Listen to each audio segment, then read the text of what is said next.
What is going on, everybody?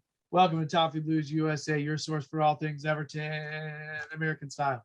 Gerry is here. That is who I am. And I am coming to you recorded from Winston-Salem, North Carolina in the United States of America.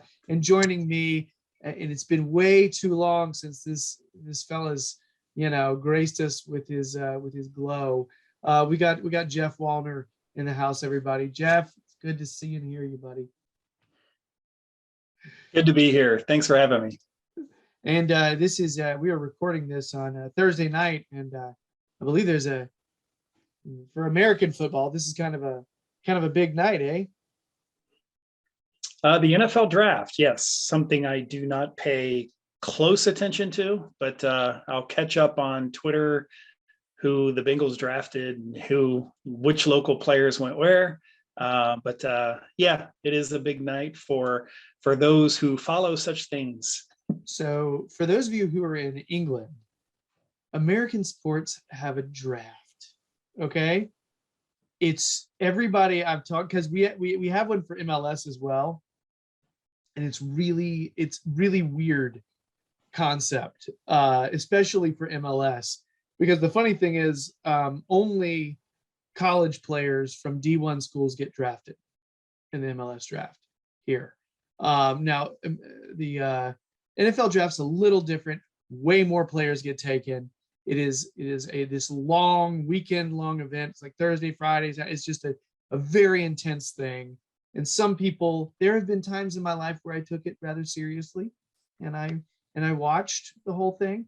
This is not one of those times in my life. I don't do that anymore. But I'm going to be approaching it the same way Jeff is, except I'm not as much of a Bengals guy. I'm a Carolina Panthers fan. So yeah, I have more recent pain than Jeff does, but but he's been through a lot with the Bengals, so I don't really compare it. So so Jeff, let's start just with some basics, because it's been a while. How are you? What have you been up to? I am good. I'm good. It's a somewhat busy time with the baseball season underway. As you know, I'm a journalist here, and I cover quite a bit of Major League Baseball here in Cincinnati. So it gets a little bit busier, and then occasionally I also cover our MLS team, FC Cincinnati, as well. When I'm not attending the matches, I try to kind of split that one up a little bit. So it's a little bit of a busy time, but looking forward to summer, and got a week in Liverpool about a month ago, so that's never bad. It was great to be back for the first time post-COVID. We weren't there at the same time, were we, Jeff? I don't think so. I think you were there maybe after me. I think it was just after. Yeah, I was there the second week of March, around the time that I typically go. Gotcha. Yeah, I went to the Wolves match, so it was right around that week. Yeah, right on. Very cool. How was that experience? Can you give me how yours was? Because we were only in the Liverpool area for like a nanosecond. So you were there for a lot longer. Tell me about everything you did and all the cool stuff and stuff I need to keep an eye out for next time. Well, it was a great trip. It was a different trip than the trips I've made before, because over the past 2 or 3 years in particular, and maybe part of it is just COVID and social media, and also my involvement with the North American Supporters Leads and being a candidate for Fans Forum. I've made so many friends over there. I made a lot in 19 when I was over there the last time, but also made many more over the past 2 or 3 years. So this trip was amazing because I got to spend a lot of time with friends, not doing the touristy things that I've done before. I didn't do any of the Beatles bus tours. I didn't do the Goodison tour. I've done all that. So it was fun to just kind of wander around the city, meet people for pints at various places. Went to see a local band with my friend Gerry Lambert. So it was a blast. And then obviously match day was match day, which is always incredible. But yeah, it was a different trip, but it was really cool to just wander around town and get random texts from people saying, "Oh, you're in Liverpool. You've got to meet me here." And so it was a blast. It was a ton of fun. Oh, Jeff, that's awesome. That would be the only regret that I had about this past trip, because I've never been out of the country. So that was my first time out of the country. Me and my oldest son, Bennett. Bennett was there doing a soccer tour. So he played his team played against like 3 different academy teams over the span of the time we were there. And we actually got to attend 3 matches as well. So it was an absolute whirlwind. We spent most of our time in Durham, which is a pretty little place, and I knew very little about it. And then when I walked away, I was like, I don't really want to live there. It's just I say that about every town in England I've ever wandered through or taken a train through. I've looked at it and thought, that's a place I could probably live. It's a different way of life. It's slower pace, and I love those small towns and villages and the countryside. And you can always find a pub on the corner, that's for sure. Yeah, that was the thing that I wish I got more of, oddly enough. I was doing so much like stuff with the kids and so much soccer. I didn't do enough like genuine, like real pub experience. You know what I mean? So I only feel like I really got like one of those. And that was, we went to this bar outside, or just kind of near the Sunderland stadium. We went and saw Sunderland play Shrewsbury. And it was a great game. And they announced the kids' team at halftime, and they got to go down the pitch and like wave to the fans and everything. And the kids just had a cool experience with that. But we went to a pub near there called the Halfway House, and it was packed with Sunderland supporters. And I just had like what felt like the tastiest beer of my life, and just sitting there in that kind of atmosphere. I was like, I wish I could have gotten to do that with the Everton crowd, because my Everton experience was a whirlwind, okay? Because we flew in Saturday morning, and Toffee Blues John picked us up from the airport, picked me and Bennett up from the airport. We left our luggage with the tour guides, and then him and his dad ran us to Goodison, where, the club actually set us up with a really cool pitch side photo experience. So we got to go like by the pitch and meet Ian Snowden and Graham Stewart. Awesome. And it was, and the more Everton players I got to meet. It was very cool. And like their first question was, why Everton? You know, and I was like, gosh, I've answered that question so many times, man. I tweeted out this story, or at least kind of a synopsis of it. But one of the cool experiences was I was with Joe and Donna O'Reilly. I don't know if you know Joe and Donna off social media. Huge, massive Evertonians or season ticket holders, come over to every match from Dublin. They're actually in the States right now on vacation. But I was with Joe and Donna, and when you're with Joe and Donna, you get, you get, there are certain perks to be with them. But they invited me. I went to the women's match, which was a great game against Leicester. The women beat them 3-2 at Walton Hall Park. And I went there with the Nashville Evertonians who were over. But Joe and Donna invited all of us over to a Joe Royal event at the Winslow. So right after the women's match, we went over to the Winslow, and I walk in with Joe and Donna, and I sit at the first table we come to inside the door. And then I just turn and go to the bar, get a few pints for us. And when I turn around, though, I look, and sitting at our table is Joe Royal and his wife. And I looked at Joe O'Reilly and kind of like, can I still sit at this table? He's like, come here, sit down. So I sit down at this table, and it was somewhat awkward because I'm literally sitting directly across the table from Joe Royal, literally 3 feet across the table. How do I break the ice, and what do I say? So I introduced myself, but they gave me, I got a lot of crap for this, but because I introduced myself and I said, excuse me, Mr. Royal. And they were laughing at me because I called him Mr. Royal. I was like, what am I supposed to call him? It's frickin' Joe Royal. He's an Everton legend. What am I supposed to say? Hey, Joe. right? Yeah. Yeah. But I introduced myself to him. Couldn't have been nicer. Talked to his wife for a while. Couldn't have been nicer. It was an amazing experience just to kind of sit there. And he was having pints. He was sitting there with us at the table having pints. Then he went up and did his speaking thing because he was kind of the star of the show that night, right? But amazing guy. Everton legend. I could have talked to him for hours, but it was just really cool that, I wasn't sure. Am I permitted to sit here next to Joe Royle? But yeah, it was pretty cool. Yeah, that would be cool. Had a slightly, not the exact same situation, but close situation happened to us on this trip. So the match, by the way, I have to say something. Toffee Blues John got us tickets, and I never would have imagined we would be where we were sitting.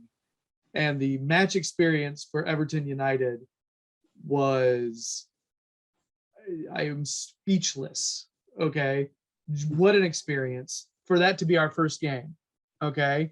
It was so amazing. We stayed after and got to sing songs, because, and the match went, we saw some fight. We saw some fight from the team. It was awesome. It was so solid. Did you go to? We went to, it was United. It was United. Okay. It was Everton. Okay. I see. So we were halfway through the second half, and Bennett looks up at me, and he's 9, and Bennett's like, I forgot Ronaldo was on the field. And I was like, that's a shame, right? So it was great. And it was John, easy to forget Ronaldo was on the field that night. Yeah. Yes. It just he wasn't massively impactful. Unlike the match we went to a week later, we went to Old Trafford and watched them play Norwich, and Ronaldo got a hat trick. So that was cool to see as well. But yeah, my favorite match experience was going to that Everton game. Just the energy in that stadium, when things are going well or when it's close, it's such a good feeling. We were walking out of the stadium, and I was like, "How you feeling, Bennett?" And he looked up at me and was like, I don't want to leave. We're walking through I told John on the way out, we were walking through these really pretty neighborhoods and shops. It's all right there around the stadium. And it's so awesome. It's so like historic. It's not the kind of areas I'm used to. I looked over at John. I was like, this area is really pretty. And he started laughing. He's like, I can't wait to tell the guys that you were saying how pretty this was. And I don't know. It's just kind of I was just really overwhelmed and overcome at the moment. But so the match was good. But then a couple of days later, Bennett had training in Durham, and running the training session. This guy ran like 2 or 3 sessions. Paul Wilkinson, okay, from the teams in the 80s. Right. And so I got to meet Paul Wilkinson and get a picture or two, and that was cool. And then later on the night, providing instruction to he was giving instruction to the kids. And oh yeah, he ran these sessions. That's like amazing. This is one team, and Paul Wilkinson is running sessions. It is awesome. Wow. I'm absolutely geeking out. Yeah. Did your son understand kind of the I talked Bennett. I think Bennett got it. Bennett got it. We've had so many talks about it. I was like, Bennett, you remember that book that Tony sent me in the mail? Here we go. I was like, he's in it. That guy's in it. I was like, this guy's a big deal. And he was like, he said some really nice things about the way Bennett played, and Bennett as a player. It was really cool. So then we go to United at a hospitality area, which is, that you're sitting in you go sit at tables. And I just happened to sit down, and who sits beside me is Paul Wilkinson. Really? I got to sit there and eat lunch beside Paul Wilkinson and talk Everton with him. And it was awesome. Very, I didn't see it coming, and it was really cool. So yeah, it was really neat to hear him talk about, US soccer, which was fascinating. Hearing him talk about it, but yeah, again, so I got to meet several former Everton players, and so the real thing is, I wish I got to meet more of my Evertonian friends.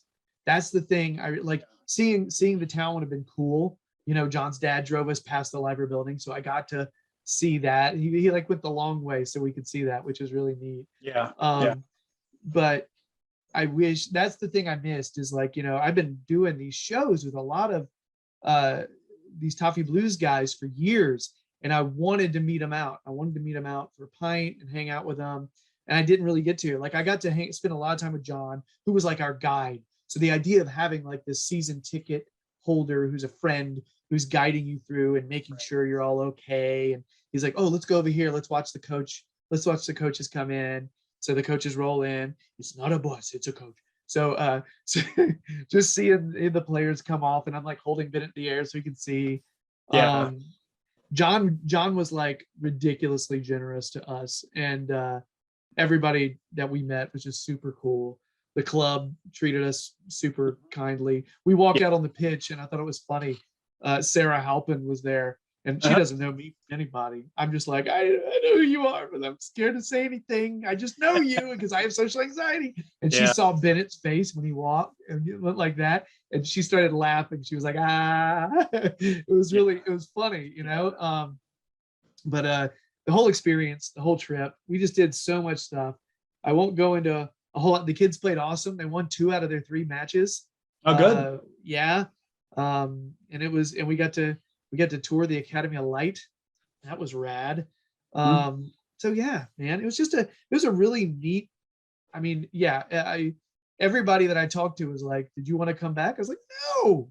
I was like, the people, my you know, my family and my friends back home, that's why I wanted to come back. But that was it, because over there, I love it. I love it. Well, that's what second trips are for. Like you're kind of talking about the boxes that you didn't check. Yes. And I had a few of those from 19, a few pictures that I wanted to get that I didn't, places I wanted to go that I didn't. And one thing I made a point to do this time was, and I got so lucky because, you know, sunny days are not, sunny days in March are not the most common occurrence in Liverpool. But I got a sunny morning, and I got up early. I looked out, and it was perfectly sunny. And I thought, okay, I'm catching an Uber. I'm going up to Goodison. It was the day before the match. I'm going up to Goodison, and I'm going just crazy with pictures. So I caught an Uber up to Goodison, and I just walked around, and it was cool because I walked around just street after street after street through the neighborhood, and just to kind of get a feel for the surrounding neighborhood. I went into Stanley Park that I hadn't done on the first trip, because that trip was kind of rushed. And that was really cool to just kind of walk up and down the streets and see, you know, people going about their daily life, and kind of getting a sense of what, because a lot of those houses have been there for, you know, for a very, very long time. Yeah. Some of them probably predate Goodison Park, and you get a feel for the history, you know, not just Goodison, but in that neighborhood. And you kind of envision people walking, you know, to the matches in the, you know, the 30s, 40s, 50s, watching players that we can only imagine, you know, the legendary players that they watched. So it was kind of cool. That was one of the things that I kind of made it a point. So you kind of make a list, and the next time you go over, just have the boxes that you need to check that time, and you'll make sure you do it. And then you'll come home and you'll kind of feel more complete. You know, you won't have those regrets. Yeah. So that's what second trips are for. I always say that, like, make a list of what you didn't get to when you go to a place like that. So see, I had a feeling you'd bring some wisdom to that, man. That was, yeah, because we had slept like 2 or 3 hours on the flight, and we were so sleep deprived. Yeah, but the adrenaline carried us through. Yeah, I don't sleep on planes. It's really bad. And when I went in 19, my room was ready right away, because I always fly into Manchester. It's just easier. I fly into Manchester, take the train. I stay at the Novotel just because I'm familiar with it. It's an easy train ride, but I don't sleep well on planes. So if I get into Lime Street, walk to my hotel, my room's not ready, then I'm kind of just, I'm on fumes. Yeah, I tried to get a full English breakfast. I tried to walk around. It's like, okay, I'm going to get my shopping done for my wife and son. I'm going to go down to the pier head and take some pictures I wanted to take. But then it gets to be like 1 PM. And you're like, okay, I just need a bed and a shower. And it was miserable. But my room was ready by like, I think 1 or 2, and I was fine. But yeah, I don't sleep. I just try different things, but aside from medicating myself, I don't sleep well on planes. So yeah, it was we were in like the economy delight section, and yeah, there's not a lot of, you know what I mean, like not a lot of, and right. so in the neck pillow sticks out from my back, right? So my back is like this, and it's just the weirdest sensation, you know, trying to get comfortable. You can't just lay flush and like that. So right. it was the worst, man. And a crying baby for about 1/4 of the Well, trip. thankfully I was by myself. So, you know, if there was a crying baby, it was someone else's. Oh, this was someone else's crying baby, and it would not stop. And there was even with earplugs, there was no joy on that. Yeah. It was terrible. Oh, it was the worst. So anyway, but yeah, that was the worst part of the trip, was the flight over there. Yeah. Everything else was all right. So well, to come back, it took me 3 tries to get a negative test on my COVID thing to come back. That was a little stressful, but I got undetected on 3 straight tests. They said they've never seen that happen before. And it took away hours of my last day in the morning, because I had to keep walking back to the testing place to get retested. Wow. It was just, they kept calling me. I was walking up and down Bold Street, and I'm thinking, should I go in and start drinking, or should I wait to see if the COVID place is going to call me back and say I have to come back and get another test? So anyway, we had people that tested with our group that tested positive, and then we had others that tested negative before, but had symptoms, came back, did different tests, tested positive. So there's some weird stuff going on with the tests these days. It was pretty stressful. Yeah, I imagine. It was like we did the thing where you did your own at home, or like, so I was in a hotel room and I got the person, I can't move my phone. So my phone is like totally stationary, and I'm like trying to, and I can barely hear because there's something wrong with her like mouthpiece or something. So I can barely hear what she's saying. And so eventually she has to type the instructions to me on the screen. It was such a hassle, and it was so stressful.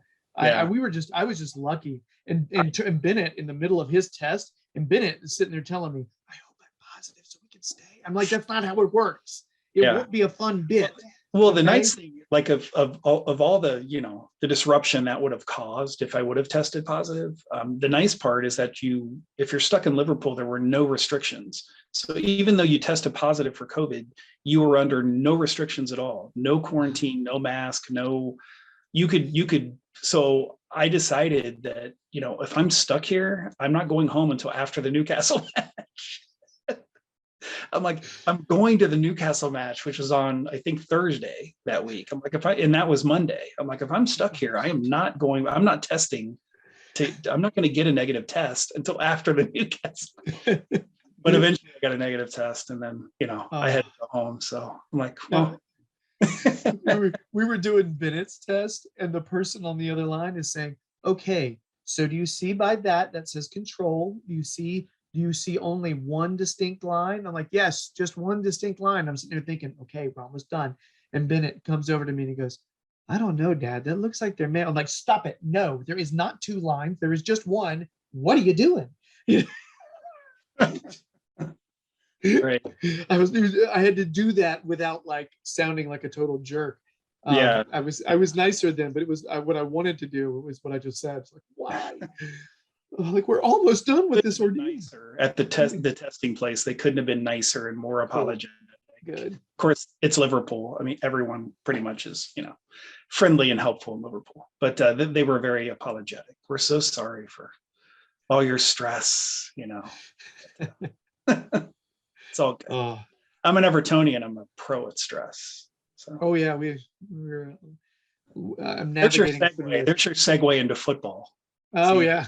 Jump on the segue and No, honestly, that's, I mean, all kinds of other stuff happened, but yeah, I will say that it was a really cool experience being around the stadium, and I did want to make sure I said on the air, thank you, John, Toffee Blues John. You helped us so much, and I just want to say that to everyone who's out there. Oh, and one other thing, this is your snood, John. Okay. I'm just letting you know it's safe.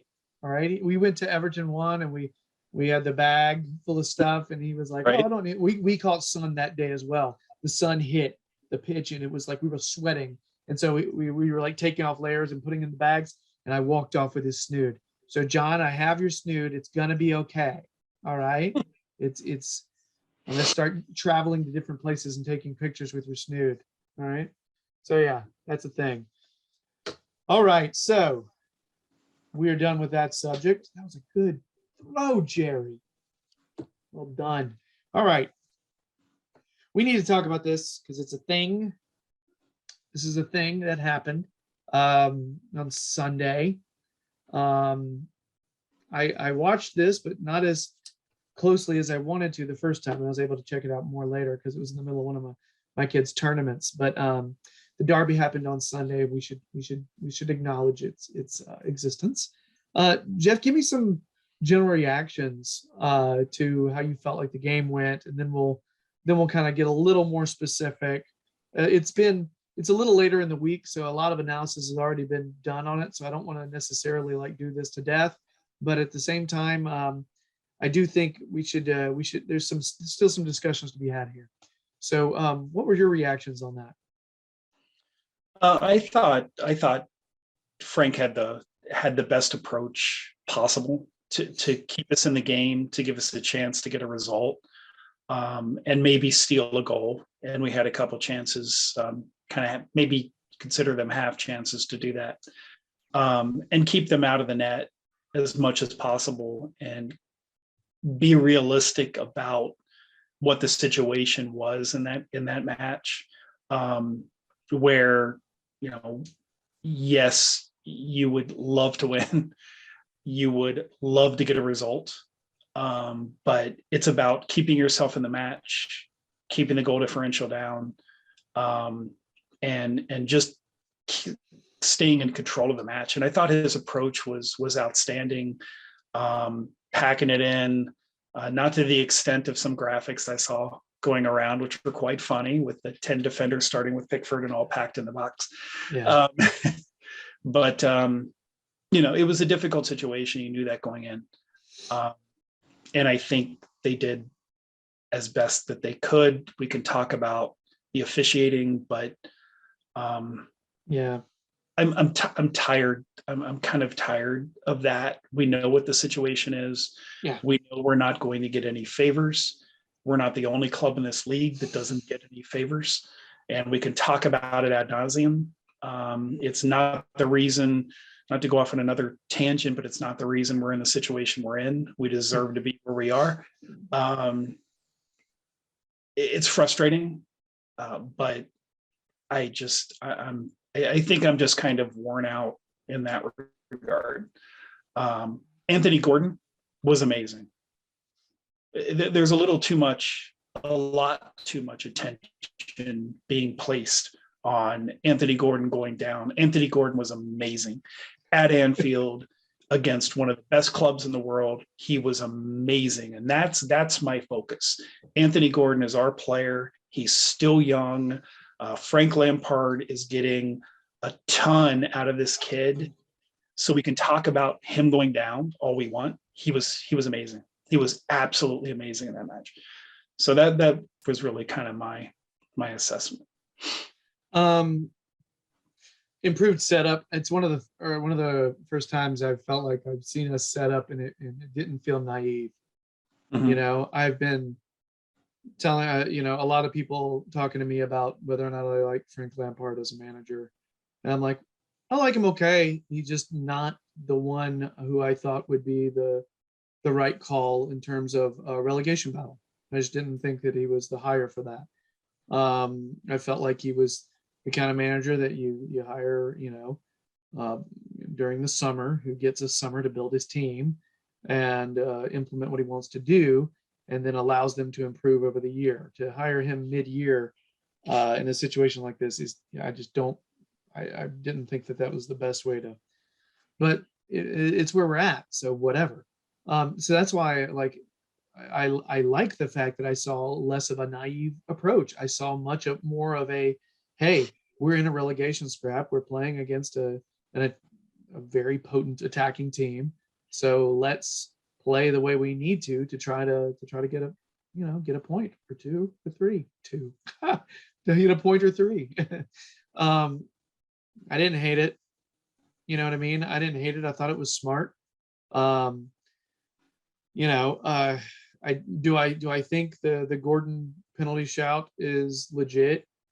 Yeah, I think he got his foot stepped on, and I think he was pushed from behind. I think when you're going and you're playing, like, and you're actually trying to focus on the ball, and somebody steps on your foot and pushes from behind, it's possible you're going to fall. It's possible. The idea of some Liverpool supporters pointing to that, the irony of them pointing to that, where there's clearly contact, where he clearly gets stepped on, and not kind of, and the fact that they weekly defend their players falling down, and you see the videos of them doing all the time. It's strange. So that's what I'll say. I think it's just finding something to pick on, because there is a legitimate penalty shot there. Now, have I seen it? Do I see that called all the time? No, I don't think it's a definite penalty. No, it's not the way. That's not the way it's not the way it works with fouls, and not the way the game works. Not everything is 100% all the way. Yes, this is a foul. I've seen it not called, and I've seen it called. Whatever. I don't think that's why we lost the game. I think it's a bummer, but it could have been called. And I think anybody who says Gordon's flopping, I think, is not being genuine to the conversation. I think you're trying to discredit a kid who felt some contact, and there was contact, and he fell down. So it's annoying to see that, but you know what? They're going to do that. They're going to say that, and I don't really care. As long as it does. I don't. It ain't gonna bug Anthony Gordon. The kid is tough. No. So talk as much trash as you want to about Anthony Gordon. Cool. He's thick-skinned. He's a good player. And to be honest with you, I think you wish he was yours. So whatever. Yeah. I'm proud of it. I think he's a badass. And I hope my kids watch him play and say, "Oh, I want to get a Gordon shirt." You know what I mean? I hope that happens. So yeah, I was psyched for Gordon. I'm psyched that they're starting to hate him. Good. Hate him. Yeah. Let's do it. Totally fine with that. Any other standard out performers where you felt like, I thought it was interesting, the Alon setup, where he was just set up to defend. Yeah. What a team player that he does it though, right? Mm-hmm. Not everybody's going to sit there and stick to a game plan like that. Loved it. Good for him. Yeah. Any others though that you felt like where you're like, this player I kind of liked watching Iwobi in spots. I thought Decore was much better. He's had his moments, but those were a couple that kind of stood out to me. I spend most of the time watching Anthony Gordon, yeah, and Alon. I watch Alon, and I commented to Jay Colton during the match. I said, yeah, the Premier League knew what they were doing when they took him away from us for 3 matches, because that's how important that he is for us. So he's going to be really important in these last 6 matches. Yeah. Critical. Yeah. I gotta agree. It was very depressing, and the idea of him, not only the red card not being overturned, but the 3-match ban being upheld. Yeah. I still feel like there's a way. I think Frank's coming around to it though. The whole like let's see this us versus the world, please. Let's start seeing it like that. Let's do it. Let's band together and say, yeah, we have a bunch of crap going against us. Let's do that.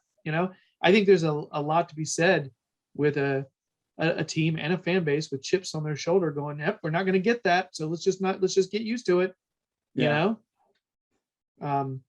Just used to battling. I think we can develop that mentality. That would be nice. It's us against the world. And it has been for a while. Yeah. So you just gotta remember that, there's gonna be crap sandwiches that we've got to eat. Sadly, it happens. Anything else on the Derby, or can we pretend it never existed? We can move on. Oh, love it. All right. The first one was a good throw. That was just sad. All right, so let's do some questions. I'm going to finish with Aaron's questions. For those of you who are listening, watching, and you've listened or watched the show before, Aaron is Bowsy Toffee Tits. He's been on the show a couple times. He's a great fella. We'll save his for last. The tweet was put out, questions for the Toffee Blues USA guys. And the first one was from, I guess it's Matt Lonis. I'm not sure. Maybe Matt Lowndes. I don't know. Matt was being, I guess, kind of funny. And he said, how to watch championship football in America. And then immediately afterward, he says, I know I'm the worst. So I couldn't tell, Matt. You may be like a super, the fact that you said, I know I'm the worst makes me think you're all right. You know what I mean? Like, I can't tell if you're an Everton supporter who's being like self-deprecating. I can't tell if you're a Liverpool supporter who's, just kind of joking around saying, I know I'm the worst. You know what I mean? Like that's actually to me is. I am the worst is that the equivalent of the wink emoji? Like he could have just put a wink emoji on there. maybe kind of the same as I am the worst, right? So I'm just choosing to believe, Matt, that you're all right. I don't know who you support. I'm choosing to believe that this is jokes. And for those of you who are out there, I watch some championship football. So it's ESPN Plus in America. Yes. Yeah. Proper English football. Love it. Yeah. I mean, heck, I watch League One now. Having been watched a game in Sunderland, having been to Stadium of Light, I'm keeping up with what they got going on. You know what I mean? Because they're in a playoff scrap to try to get that playoff spot. So yeah, I like to watch championship football. I saw Preston play Birmingham City up at Deepdale, and it was one of the best experiences I've had at a football match. It was fantastic. 23,000 people. Birmingham City brought 6,000 visiting supporters. Preston won on a last-second goal. Stoppage time goal. It was fantastic. Yes, I like the idea of going to a state. Oh, sorry. Go ahead. No, I'm just saying. Relegation would be devastating for this club. I'm not making light of that. Oh no. I didn't think that's what we were talking about. I do have a serious answer to that question, though. Somewhat serious answer to his question, because I think it's an important question. We are American Toffees, so how to watch the matches is very, very important. It's important in terms of, just having a place to watch the matches, but it's also important in terms of worst case scenario. If we do go down, how do we keep our growing supporter base, which is growing in America, continuing to grow? How do we maintain the core that we have in all the supporters groups around the country? Big part of that is, can we still watch the matches at the pubs? Do our pubs have access to the networks and the streaming services that we'll need to watch the matches? Those discussions are already underway. We know ESPN Plus shows the matches. There's a streaming service called, I think, iFollow that kind of fills in the gaps. There are options for maybe clubs to stream matches. It's a very important conversation. I brought it up on just briefly on our North American supporters groups call, our Zoom call that we have on a monthly basis. Just to kind of bring up that, I would kind of like, and I know no one wants to deal with this topic in terms of the club, the people we work with at the club. They're not going to want to deal with the topic. But it's the elephant in the room. We need to prepare for the possibility that next year we're playing championship football.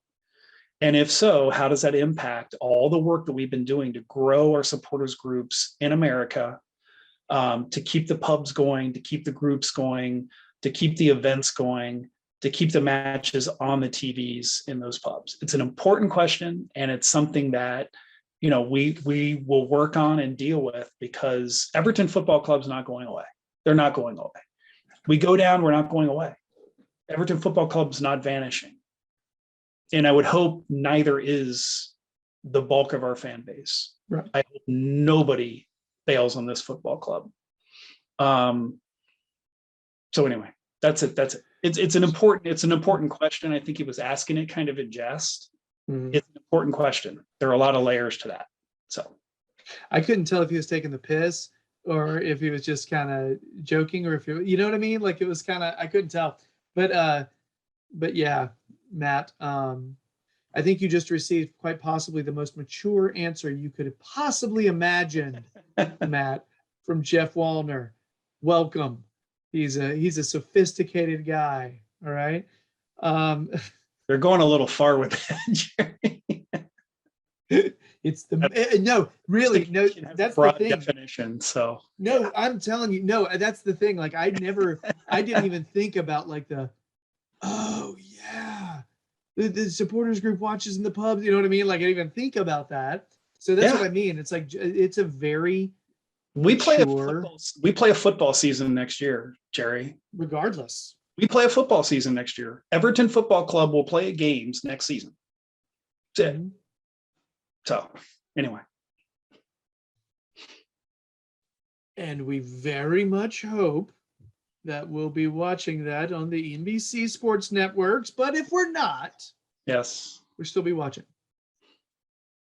Yes. I am with that. And yes, it'll be heartbreaking. It'll be, it'll suck, but my family's still going to watch.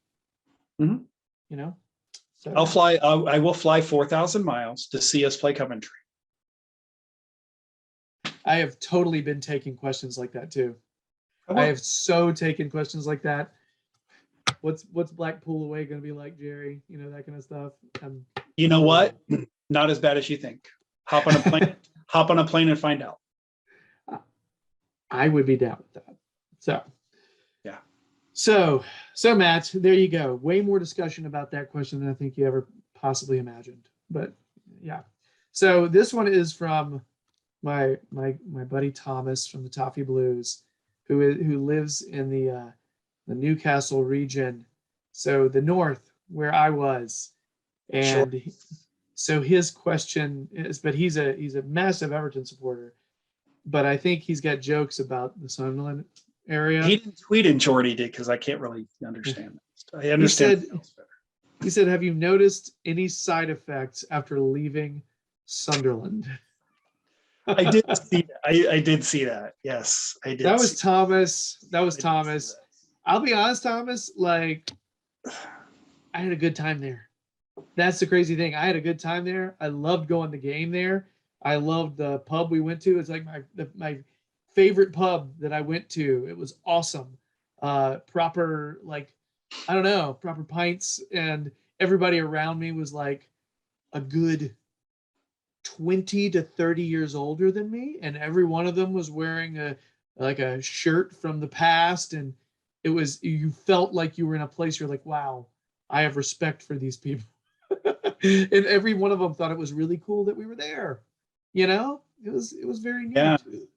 I've never been, but just watching the documentary, it looked like an amazing town. You saw some of the pubs and some of the people, but I don't know much about Sunderland, the town. I don't know much about it. So the stadium's incredible. I'll just go ahead and say it. The stadium's awesome. Okay. The academy is brilliant. I will say I didn't really get to experience the city at all.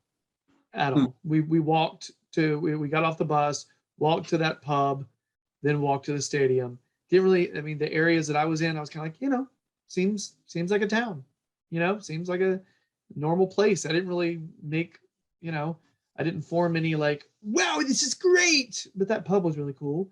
And I love their stadium and I love their academy. So that's all I really got. So Thomas, if I'm being totally honest with you, I didn't get the genuine Sunderland experience. There's only, I would say only one place in England where I really got to feel what it was like. And that was Durham, because we were there for more than a day. So yeah. And by the way, you have any idea how many times I heard, Gerry, you're not allowed to leave and you have to come to every game from now on? I just wanted to hug everybody that said that. I was like, I don't want to leave. I want to go to all the games. Yeah. Yeah. So anyway, so let's finish up with Aaron, the Bowsy Toffee Tits, or as he says, Bowsy Toffee Tits. Jeff, will we do it? Will we do the miraculous and stay in the league? It's question one. Go. Did he say miraculous?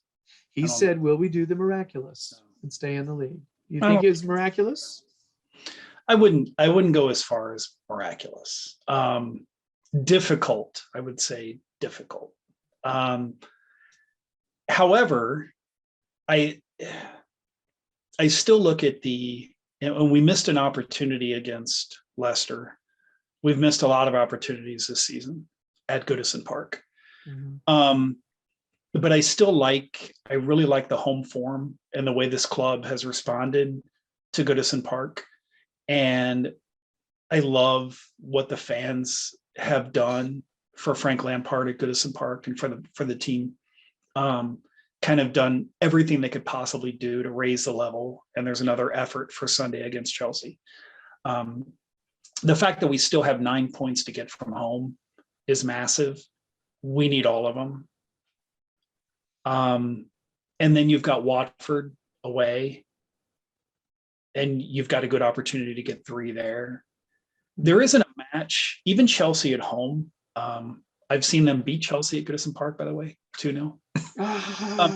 But we've played Chelsea we've played Chelsea pretty well at home, just like we've played United pretty well at home. That match doesn't scare me. The rest of them do not scare me. Leicester on the road, it's tough to get 3 there. Arsenal on the road, who knows what they'll have to play for, if anything at all. Probably nothing in all likelihood. You've got Watford away, and then your home matches are Brentford, Palace, and Chelsea. There are a lot of opportunities there. Now, one thing I will caution everyone: don't put yourself. And we're masochists, that's why we're here. But don't put yourself through it, because as the Echo pointed out today in a story, the way the fixtures are lined up, Burnley is going to play before us, and they're going to continue to play before us. Leeds is going to play before us. The table's going to look, it's just, don't do it to yourself. And I'm certain that the players won't, and I'm certain that because Frank Lampard, he's talked about it at different points during this stretch. He's like he said in a relegation battle, the table event occasionally is going to look really bad. Just don't look at it. It's all about us. Yeah. We control our destiny. Even though we're sitting 2 points behind Burnley and 5 behind Leeds, we've got that match in hand, but we still control our own destiny. We have 9 points to get at home. We have 18 points total that we can get. It won't matter what Burnley does if we get on a roll the remainder of this season. So no, this is not miraculous. It's difficult because it's a relegation battle. City beats Leeds, we beat Chelsea. All of a sudden, welcome to the party, Leeds. Enjoy it. We're happy to have you. We will open the door, roll out the blue carpet for you. to come in, because bringing Leeds into this thing changes the equation a lot. I think Burnley is playing their way out of it. Mm. You know, we had a chance. We had a similar chance. 2 matches in a week, right? Wolves, Newcastle. We had a chance to get 6. We only got 3. They had a chance in the same scenario to get 6 the week we play Liverpool. They got their 6. That's why they're ahead of us. Yeah. So it's still with us. It's still with us. We're not 7 points back thinking people need to lose. Mm-hmm. We're 2 points back with a match in hand, which means it's still just us. If we don't do it, it's on us. But we've got every opportunity to. So Jeff, that is all awesome. I wanted to ask, Aaron's question was, will we stay in the league, in your opinion? How did I know you were going to ask me to predict? If you're asking me to predict, I have no reason but to be optimistic. There's no reason to say, oh, we're going down. Yeah, I agree. No reason to feel that way. I agree. I'll believe Everton Football Club has been relegated to the 2nd division when it happens. Mm-hmm. And when it happens, I'll deal with it. And by saying that, I don't mean that I haven't already mentally prepared, as I said, like already having the discussions, hey, how do we prepare for next year in the event it happens? Because you have to. I've mentally considered, thought about it, thought about my emotions, tried to deal with the whole thing. But there's no reason not to be positive, because why? Why do that to yourself? You're just going to not watch the rest of the year and say, it's over. No. So if you ask me the question now, we're gonna stay up. We're gonna be popping champagne because we stayed up, which is sad, but that's the state of affairs now. Yeah. It's gonna be like we won a trophy and all we did was stay up. That's extremely sad. And the club should be ashamed of themselves for us being in that situation. However, I'm staying positive until it's done. Yeah, I agree. We'll stay up. But no one asked me this question. That question was for you. Anyway. Host, you don't have to answer the question. Pressure's on me. It's so not fair though. You know what I mean? So next question. I know Aaron. I can get Aaron back for that anyway. So question 2, your player of a terrible season overall. Your player of the season. Wow.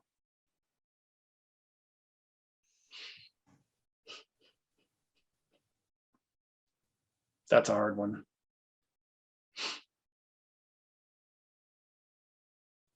The hard part is you've had guys that have done well, then had injuries, and then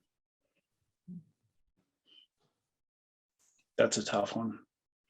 If I had to pick one, I don't know. Maybe like Gray's had flashes, Townsend's had flashes. We haven't seen DCL. Iwobi's up and down, Decore's up and down. Pickford's had a good year. Pickford steady, you know. Anthony Gordon. Maybe Anthony Gordon. I think that's mine. Yeah. I was thinking Gordon. Not really for goals, but for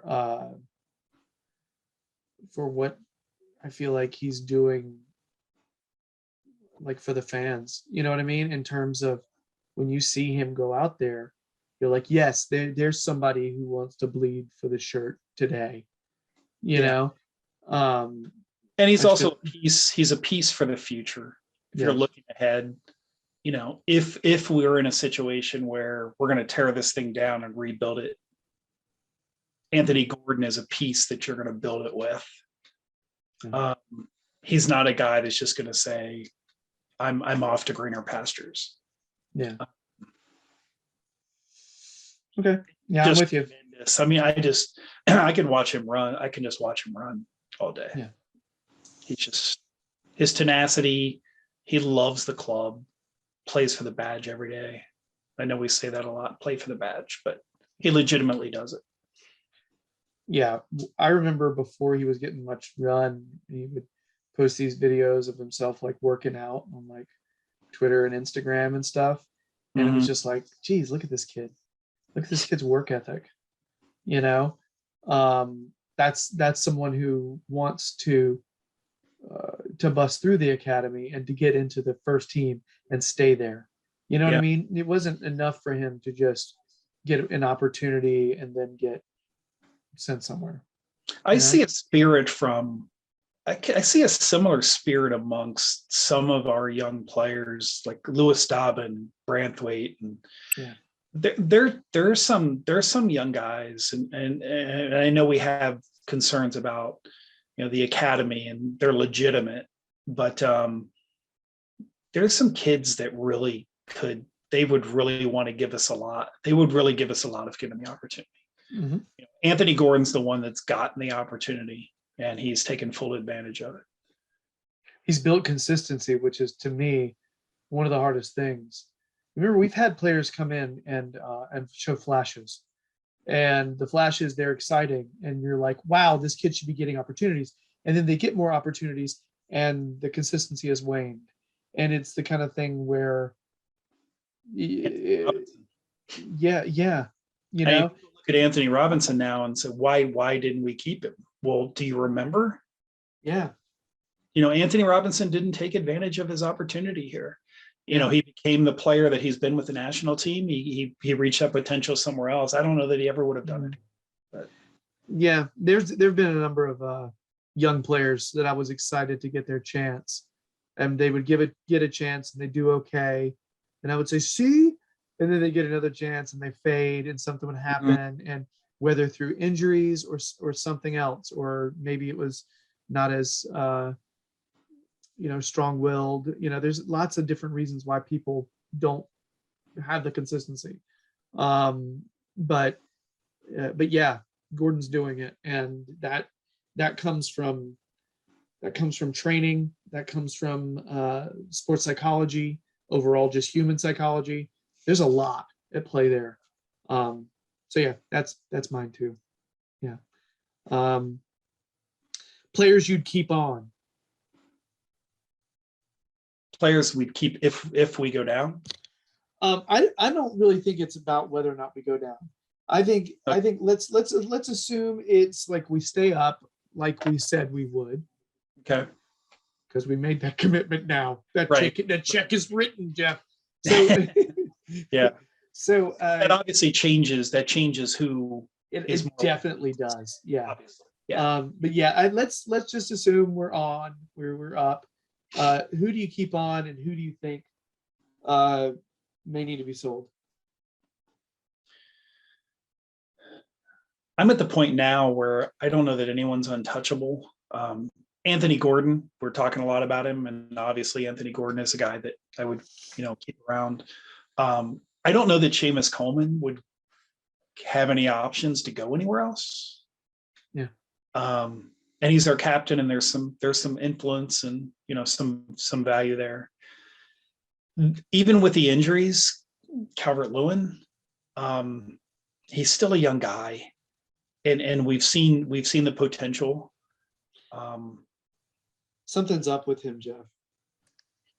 Something's up with him. It depends. And the other thing too, the factor is it depends on if somebody comes in and gives you a crazy offer for any of our players, any of them.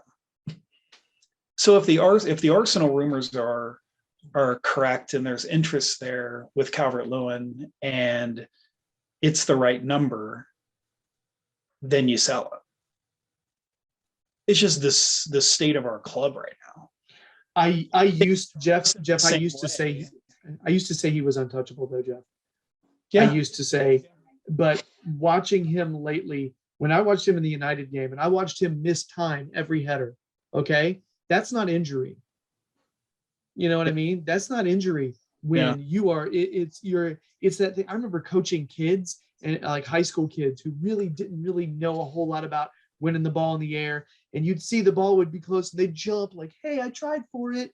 You know what I mean? Like they jump close to the ball. That's not the way he used to be. He used to win everything.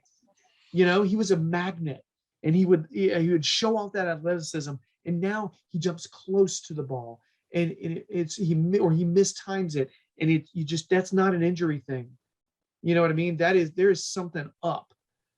You know, and so I agree. I used to say, no way, what a major asset that kid is. You know, and I don't know if his head's fully in it. I don't know. I hate to say that. He is a kid. You're right, and he should be given good benefit of the doubt. So, you know, I hope there isn't anything up, and it's just something he's low on confidence, and he'll get through it. Hope so. Anyway, I didn't mean to interrupt, man. I got all DC out there. So that's fine. I was going to make a comment about Richarlison. I would love Richarlison to retire, to retire a blue. Me too. I would love him to be here when we achieve things. You know, no one retires for, no one plays for the same team for very long. But he's given everything that he could possibly give for this shirt. And I think he's a guy who I would almost, as appreciation, given to Everton Football Club, find him a place where he can play championship football, play Champions League football, and then we can recoup a decent fee. I would hate to see him leave, but our reality right now is, look at our situation. It's not about we love this guy, we need him to stay. We're so far from that. We're in tear this thing down and rebuild it mode. And hopefully we can do that in the Premier League, where we've got the financial, ability to maybe do it a little faster. That's a really hard question, who to keep, even if we stay up, who we keep. But like I said, we have some guys like Seamus Coleman who just aren't going to have any options. I like a Damari Gray. But there are a lot of guys I just don't know. Andre Gomes, Iwobi. It's hard because we have a lot of guys who you can remember, you can timestamp their periods of really good form. Yes. And it almost kind of detracts you from what their real true value is to the club, because you keep waiting. Well, Gomes had the great stretch, and then after the injury had a little mini stretch. Decore's been so good at times, and then you see Iwobi kind of dip down. We're frustrated, get him out of there. And then recently, you see him have a match where he plays really well. Where's that? And you think, if we could just capture that, we have a pretty good player who's of a reasonable age. But I don't know. There are so few untouchables. The Anthony Gordon's the only one I can think of right now. As much as I would love to keep Richarlison, I know the reality of it. Yeah. No, I'm with you. Play Champions League football. I don't blame him. Who wouldn't? I mean, it's a job, it's your career. It doesn't mean he doesn't love Everton. He absolutely loves Everton. If there's a guy on our club that has proven that he loves Everton, it's him. So him leaving doesn't mean he doesn't love us. Yeah, he did everything possibly could for us. We should love him back and do him a favor and find him somewhere to go where he can achieve things. As long as we're getting what he's worth to us. That's the thing. Right, exactly. The number's a big part of it for a lot of, the number's a big part of it. Yeah, and that's the thing. A lot of people get frustrated when teams that are in the middle or in the bottom half of the table, when they put big figures on their valued talent, and they say, well, he's not worth that. When you're like, well, maybe, but that's what he's worth to us. And I think that's an important distinction. Look, he's a very important player to us. Are you willing to pay what which should be paid, that we feel like needs to be paid, and Yeah. I'm not talking about like way over the odds or anything, but if you're talking about one of your strongest, one of the most potent players on your team, like Richarlison, Yeah. it needs to be substantial. It needs to be substantial. So that's the only caveat there. Tom Davies is an interesting one. Isn't he? I've been seeing him this year. Young guy. Ben Godfrey's another one. Mm-hmm. Yeah, those are Ben Godfrey. I absolutely want to keep around. Right. Yeah. Yeah. Interesting. I'm sure there are people who would go through the whole list of players right now. We could go one by one. Yeah. Yeah, but I worry that would get a little repetitious right now. Plus, I got to be honest, I would like to see how some of these players perform down the stretch. Yeah. Before making a decision. Like there's players that have more value right now than they had 2 months ago because they're responding to Frank. I joked. I think I might have joked like last weekend that wouldn't it be ironic? And this isn't really even a joke. Wouldn't it be ironic that Fabian Delph ends up being a key player in helping us survive relegation? Yeah. After being utterly worthless for so long. And Fabian, and I would throw Alex Iwobi in that category too. Yeah. Wouldn't it be something if Alex Iwobi, Fabian Delph end up being the guys that help us stay up? I'm getting ahead of myself. No, I love it. Pretty good. He's been, it's the best form he's been in as an Evertonian. Fair to say. Alex Iwobi, best form he's been in as an Evertonian. Yep. It's not saying a whole lot, but I don't know. They're contributing. They're both contributing. I think Delph is even funnier. Yeah. Just because there was such like, almost like felt like vitriol with it between him and the fans, like, and he had not played much at all. Iwobi at least had played, and he had a little bit of he seemed like a nice guy, but Delph had hardly played at all, and he just seemed pissed off at everybody. And it was, so the idea of Delph coming in is like, hey, I'll teach you about the basics of football. So yes, I agree. That would be hilarious and awesome if it happens. That's great. Final question from Aaron. Jeff, do you fancy being the filling to Jake, Gerry, and I's Toffee Blues in the USA sandwich when the Blues come to the USA this summer? I'm not sure I understand the question. I'm almost afraid to understand the question. No, it's all love from Aaron here. He asked a question to me and Jake one time about who should be the filling to our Toffee Blues like sandwich when we hang out at the bar together. Okay.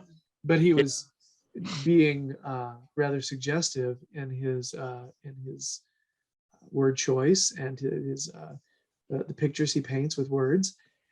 So I think I was like, that's a hard one. I could see this person, I could see this, but I think we settled on Jeff Wallner because he would maybe cringe at the question more than anyone else. So I don't know. Your response is more than just concern. I was a little concerned. You weren't in Orlando, were you, Gerry? I had to miss You didn't make it to Orlando. Okay.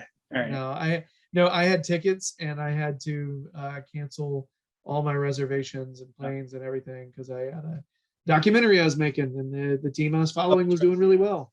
Yeah. So it was a bummer, but I missed one experience for a different cool experience. So it happened. We'll see where all that ends up and how our situation at the end of the season impacts it. They're being somewhat, they're being coy about the plans. Yes. I know Yako wrote the story that they're coming.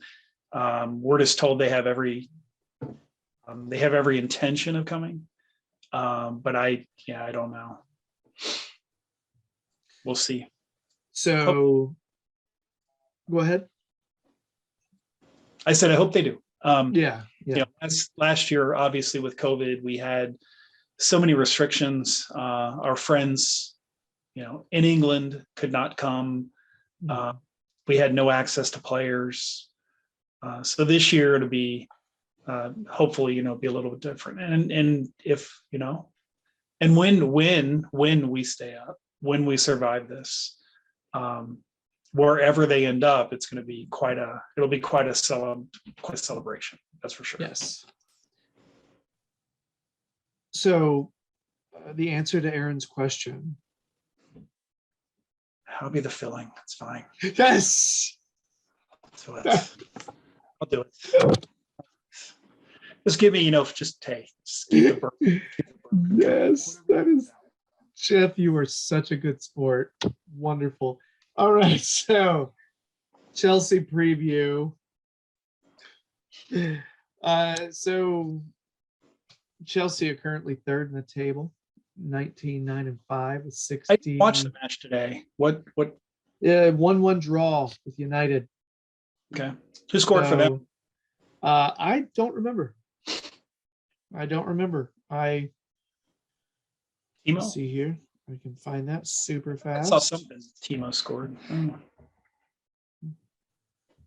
Let's see here. I actually saw them. The match in 19 that I went to was Eden Hazard's last appearance at Goodison Park. Wow. Chelsea. He nearly scored. He went just wide of the post. Richarlison scored the first, and then some Icelandic guys scored a penalty, and we won 2-0. So okay. I was up in the main stand, sitting behind a pole in a wooden chair with no arms. My experience this time was much different. I had Tony Sampson's tickets in the family enclosure. Yes, that's where we were. First row on the pitch. Oh, so cool. Amazing. Yes. Yeah. So Marcos Alonso scored for Chelsea, and CR7 scored 2 minutes later. So, so yeah. Every opportunity to win on Sunday. I only say that because typically we have decent success against Chelsea at Goodison Park, from what I remember. We actually had a pretty successful stretch against Chelsea, I think. Like for a little while. 3 years of pretty good success against them. But I think the crowd's going to be up for it. The players will be up for it. I think Frank will have them prepared to play. It'll be a good match, and might come down to a late goal. But we need to win. Don't look at the table, unless you see Burnley lost to Watford, then you can look. But other than that, if your friends tell you that happened, look. But major opportunity at home. We have to get all 9 points at home. Yeah, they Reece James and Rudiger may be back. I think they're coming back from, and I think Kovacic and Chilwell are out. So yeah, I find it fascinating that. And who are we down? Gomes. Somebody else took a knock, and Godfrey took a knock before the game the other day. Right. So I think he faces a fitness test. DCL faces a fitness test, but I want to say yes, that's important, but yeah, that's what I'll say. I hope he's ready. That's what I'll say. Yeah. I hope he's back and ready. So let's say that.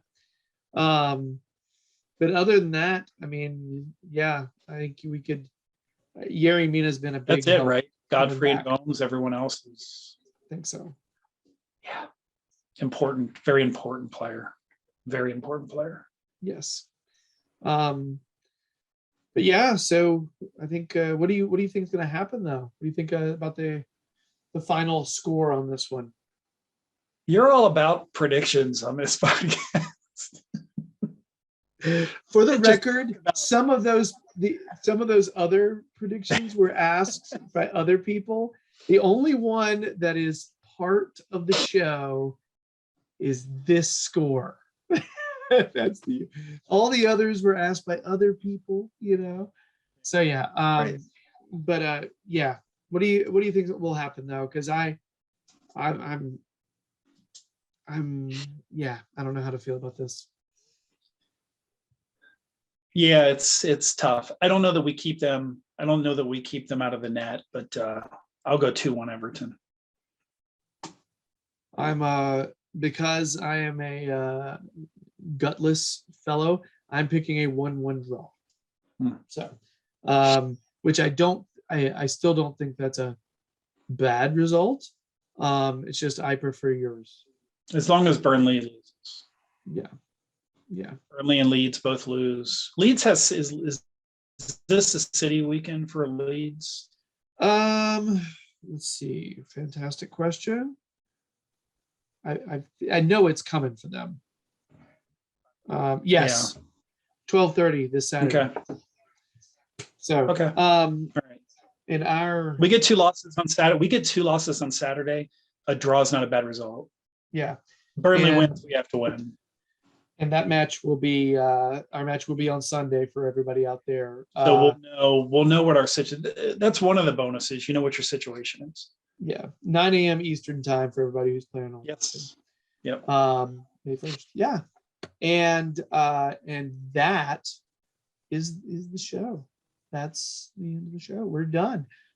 Jeff, anything you want to say before I give my end of show spiel? Just that I just love the positivity and the unity among Evertonians through all of this. I've made the point that all we have is each other, and that's always been the case. So let's keep that all the way through this. And whether it's the best case scenario or the worst case scenario, let's just keep this together, all of us. It's always been us against the world.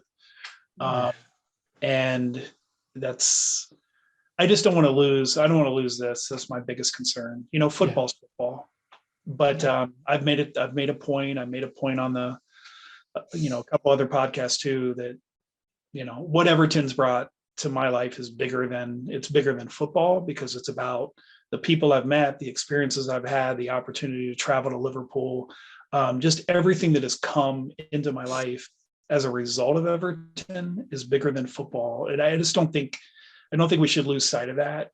All the good things that Everton brings into our life, regardless of what happens. Let's just keep those things going. Yeah.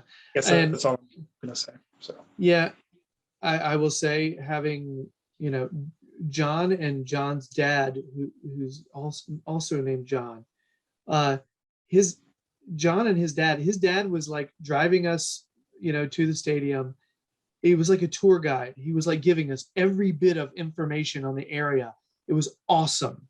Okay. He took long ways to make sure we saw certain things. He's told us everything about the area. I know details about the area called Widnes.